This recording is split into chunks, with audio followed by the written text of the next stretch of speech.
Hey what's up guys, one step towards the freedom का अगले episode में आपका स्वागत है। तो ये एपिसोड नंबर 5 है। तो यहाँ पर हमने देखा था कि पिछले एपिसोड में ये लोग उस आइलैंड पर आ गए थे और यहाँ पर हम देख सकते हैं कि उनका जो एक साथीदार था उसे एक स्पिरिट ने कैद कर लिया था और जिसका नाम होता है मुबीन, और वो लोग उसे कैसे भी करके वहां से छुड़ा लेते हैं।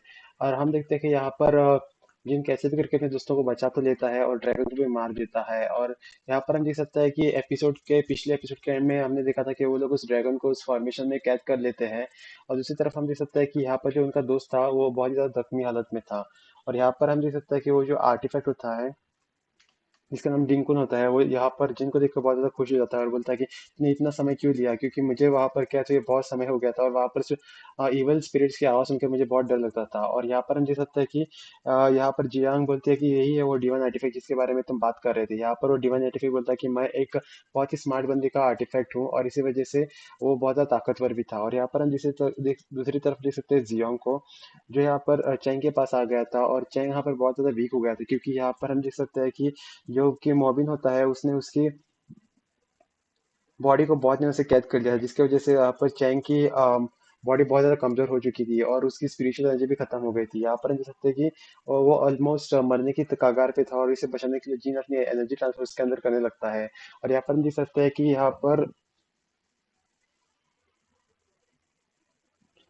वो डिवाइन आर्टिफैक्ट भी जिनकी मदद करने लगता है ताकि वो लोग दोनों मिलकर उस चैंग को बचा सके। फिर यहाँ पर हम देख सकते हैं कि चैंग की बॉडी उस एनर्जी को सहन नहीं कर पाती है और यहाँ पर हम देख सकते हैं कि चैंग उस एनर्जी को ठुकरा देता है, जिसकी वजह से वहां पर एक ब्लास्ट हो जाता है। और यहाँ पर वो बोलता है जिन को कि आप अपनी एनर्जी मेरे ऊपर वेस्ट ना करे, क्योंकि मेरी मरने की चांसेस बहुत ज्यादा है। और वो पता था, उसे पता था कि वो मरने वाला है, इसी वजह से वो बोलता है कि अगर आपको सी गॉड मिले तो उसे मेरी तरफ से थैंक यू बोल देना। और उसे पता था कि अब वो मरने वाला था। तभी हम देख सकते हैं कि यहाँ पर ऐना आ जाती है और अपने गार्ड के साथ और बोलते हैं कि तुम खुद उसको क्यों नहीं बोल देते। और यहाँ पर हम देख सकते हैं कि यहाँ पर ऐना मदद करने के लिए आ गई थी और ऐना के पास कुछ उपाय था। और यहाँ पर हम देख सकते हैं कि ऐना यहाँ पर सेवन कलर लोटस लेके आती है और सेवन कलर लोटस को देखने के बाद वहां पर जो डिवाइन आर्टिफैक्ट है वो डिंकुन वो बोलता है कि ये तो तूने उसी लेक में से उठाया रहेगा। फिर उसके बाद वो लड़की बोलती है कि मैंने कहाँ से क्या चुराया, उसके कोई फायदा नहीं है, उसके बारे में ना ही बोले तो ज्यादा अच्छा रहेगा। पर यहाँ पर अभी हम इसे बचाने के ऊपर ध्यान देते हैं। और यहाँ पर हम देख सकते हैं कि वो उस लोटस को यहाँ पर जिन के पास दे देती है और जिन बोलती है कि तुमने हमारी मदद करके अपनी जान को बचा लिया है। फिर यहाँ पर हम देख सकते हैं कि जिन उस लोटस की मदद से उसकी जो चैंग होता है उसकी जान बचा लेते हैं और चैंग अब बहुत ज्यादा तंदुरुस्त हो चुका था और पहले की तरह फंक्शन कर रहा होता है। और यहाँ पर उसे ये सब देखने के बाद सभी लोग बहुत खुश हो जाते हैं और सभी लोग टेम्पल की तरफ जाने लगते हैं। जब वो लोग टेम्पल के पास जाते हैं तो जिन अपनी व्हाइट स्टाफ की मदद से उस मंदिर के दरवाजे को खोल देता है। उसके बाद ये सभी लोग उसके अंदर चले जाते हैं। उसके बाद हम देखते हैं कि वहां पर एक लेडी का स्टैचू होता है जो कि सी गॉड का होता है। ये देखने के बाद ये बंदा बोलता है ये तो डुआन जैसी दिख रही है। फिर यहाँ पर हम देख सकते हैं कि वो सभी को लगता है कि ये लड़की तो एक्चुअली डुआन जैसी दिख रही थी और इनको लगता है कि कहीं डुआन तो सी गॉड नहीं है। फिर उसके बाद हम देख सकते हैं कि वो डिवाइन आर्टिफैक्ट हिलने लगता है और वो बोलता है कि सी गॉड वो क्या होता है। फिर उसके बाद वो बोलता है कि ये तो चैंसी है, ये हाइथियन वर्ल्ड की टैबू थी और उन्होंने उस वर्ल्ड को बचाने के लिए अपनी जान दे दी थी। शायद वो वहां से बच गई थी और यहाँ पर आकर इन लोगों ने फिर से अपनी लाइफ शुरू कर दिया और शायद इसी वजह से उन लोगों ने यहाँ पर उसका स्टेचू बनाया है। फिर उसके बाद हम देखते हैं जिन को जो मैजिकल शैल लेता है उसे बजा लेता है, जिसकी वजह से यहाँ पर आसमान में से उस जगह पर बहुत सारी तेज स्पिरिचुअल एनर्जी गिरने लगती है। और दूसरी तरफ हम देख सकते हैं कि जिया को जो दूर खड़ा रहकर ये सब देख रहा होता है। फिर यहाँ पर हम देख सकते हैं कि वहां पर एक लेडी आ जाती है और ये चैंसी होती है और इस सब को देखकर सभी लोग उसे बहुत ज्यादा आदर सत्कार से प्रणाम करने लगते हैं, क्योंकि उनको लगता है कि यही सी गॉड है।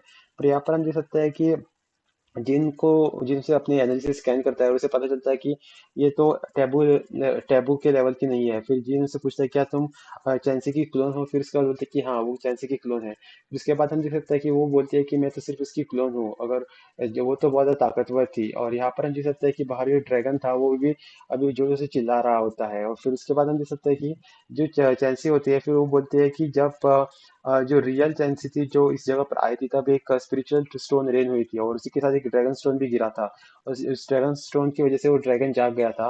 और यहाँ पर उन्होंने उस जगह को बचाने की बहुत कोशिश की पर सिर्फ वो एक लड़की को बचा पाई थी। उसके बाद वो चैंग बोलता है कि वो लड़का मैं ही हूँ। फिर उसके बाद उसे याद आता है कि क्यों उसे उस जगह के बारे में सब कुछ पता था, क्योंकि चैंग इस जगह पर पहले भी आ चुका होता है। फिर यहाँ पर हम देख सकते हैं कि वो जैसे बोलते हैं कि मुझे तो मैं तो होप ही छोड़ दी थी, फिर मैंने तुम्हें यहाँ पर आते हुए देखा, हमें कैसे भी करके इस जगह को प्यूरिफाई करना होगा। उसी के बाद हम देखते हैं जीन को जो बोलता है कि इस पूरी जगह को प्यूरिफाई करना लगभग नामुमकिन है।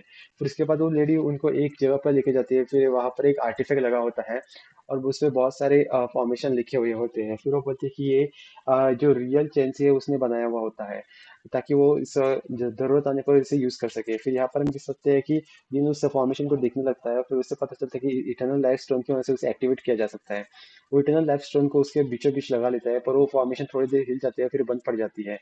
फिर उनको पता चलता है कि इसे एक्टिवेट करने के लिए और भी ज्यादा ताकत लगेगी, इसी वजह से जीन और वो डिवाइन आर्टिफैक्ट दोनों अपनी अपनी एनर्जी उसमें डालने लगते हैं। यहाँ पर हम देख सकते हैं कि वो लोग अर्थ के एटमोसफियर को ठीक करने के लिए अपने वर्ल्ड की एनर्जी यूज कर रहे थे, जो कि अगेंस्ट द रूल्स था। और फिर भी ये लोग ट्राई करते हैं और फॉर्मेशन और फिर हिलने लगती है, और यहाँ पर हम देख सकते हैं कि वो फॉर्मेशन घूमने भी लगती है। और ये सब देखने के बाद सभी लोग बहुत ज्यादा खुश हो जाते हैं, और एक बाद में वो फॉर्मेशन एक्टिवेट हो जाती है, पर वो फिर से रुक जाती है। पर यहाँ पर जिन अपनी पूरी ताकत लगाता है, क्योंकि उसे अर्थ को बचाना था। इसी वजह से वो अपना पूरा प्रयास करता है, जिसके वजह से वहां पर वो फॉर्मेशन एक्टिवेट हो जाती है, और जिसके वजह से हवा में एक गोल्डन कलर की एनर्जी फैल जाती है, जिसकी वजह से पूरा का पूरा नेगेटिव ऑरा उस आइलैंड पर से गायब होने लगता है।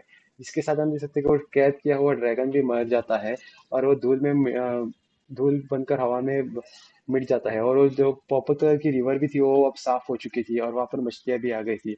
और दूर का जिया जो नेगेटिव ऑरा से घेरे में था, वो अब वो भी एक हवा में बनकर उड़ जाता है, और वहां पर जो सायरेंस थी वो भी ठीक हो जाती है। और ये सब देखने के बाद सभी लोग बहुत ज्यादा खुश हो जाते हैं। दूसरी तरफ हम देख सकते हैं कि सीओई को जो सैम को जिसने सैम को सही वक्त पे बचा लिया था, और वो अपने भाई को वहीं पर रखकर वो चली जाती है।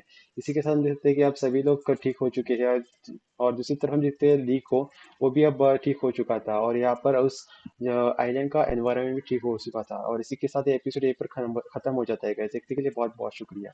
और अगर आप हमारे चैनल में नए हैं तो प्लीज़ चैनल सब्सक्राइब करें, ताकि जब भी मैं इसका अगला एपिसोड अपलोड करूँ आपको इसके बारे में पता चल जाएगा। देखने के लिए बहुत बहुत शुक्रिया गाइस।